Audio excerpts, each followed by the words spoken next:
Hello friends, इस GST news में हम डिस्कस करेंगे कि यदि अनरजिस्टर्ड व्यक्ति रजिस्टर्ड व्यक्ति से कोई माल खरीदता है और टैक्स इनवॉइस नहीं लेता है तो क्या अनरजिस्टर्ड व्यक्ति के ऊपर भी जीएसटी एक्ट के अंतर्गत पेनल्टी लगाई जा सकती है। टैक्सेल.com के यूट्यूब चैनल पर मैं सी सतबीर सिंह आपका स्वागत करता हूं। रेगुलर अपडेट के लिए आप हमारे चैनल को सब्सक्राइब करें, नोटिफिकेशन बेल को प्रेस करना ना भूलें ताकि जैसे ही हम कोई नया अपडेट डालें आपके पास इमीडिएटली यह अपडेट पहुंच जाए।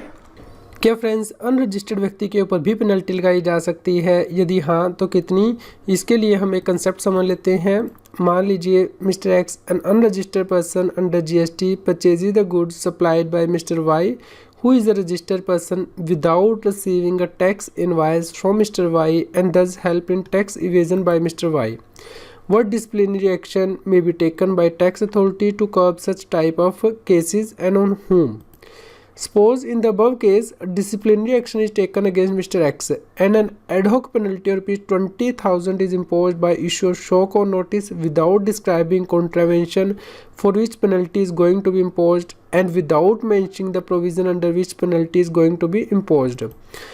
Should Mr. X proceed to pay for penalty or challenge show cause notice issued by department?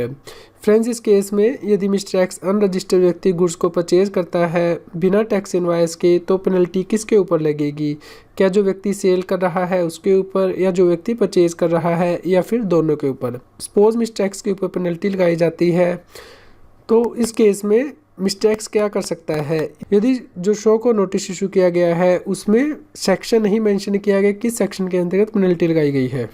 Friends, यदि आप इस केस में जीएसटी एक्ट का सेक्शन 122 सब सेक्शन 1 देखते हैं तो ये कहता है where taxable person who supplies any goods और सर्विस और both without issue of any invoice और इशू एन इनकरेक्ट और false invoice with regard to any such supply, यानी कि जहाँ पे कि सप्लाई बिना टैक्स इनवॉइस को इशू किए हुए गुड्स या सर्विस सप्लाई करेगा तो उसके ऊपर पेनल्टी लगाई जा सकती है और पेनल्टी 10,000 रुपया या जो अमाउंट ऑफ टैक्स वो इवेट करने की कोशिश करेगा, इन दोनों में से जो भी फिगर हाई हो उसके इक्विवेलेंट पेनल्टी लगाई जा सकती है।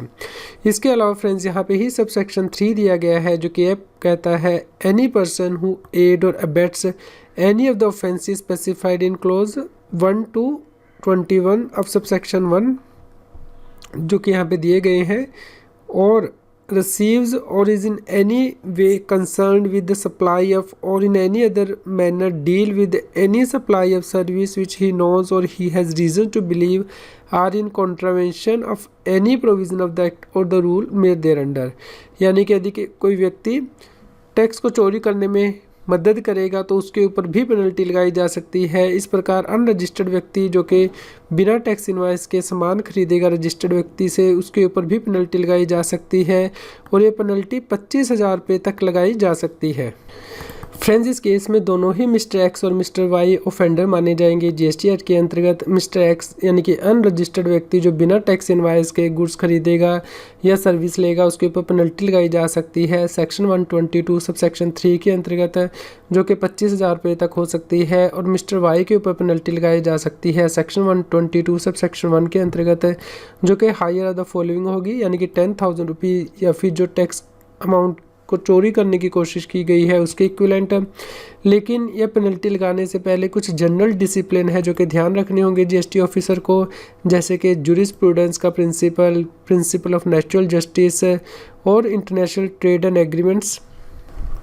फ्रेंड्स, इस केस में पेनल्टी तभी लगाई जा सकती है यदि पहले जीएसटी ऑफिसर शो को नोटिस इशू करता है, क्योंकि शो को नोटिस इशू होने के बाद ही व्यक्ति अपना पक्ष रख सकता है।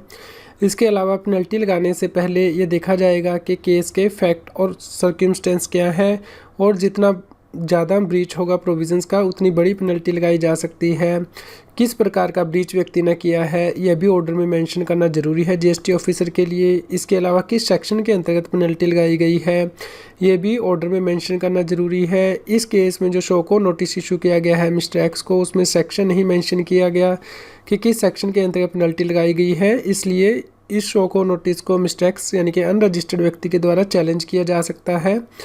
फ्रेंड्स, आपको आज की न्यूज़ कैसी लगी कृपया लाइक करके मुझे बताइए और अधिक से अधिक लोगों तक शेयर कीजिए ताकि सभी लोगों तक ये जानकारी पहुंच पाए और वो जीएसटी एक्ट के अंतर्गत कॉम्प्लायंस कर पाएँ।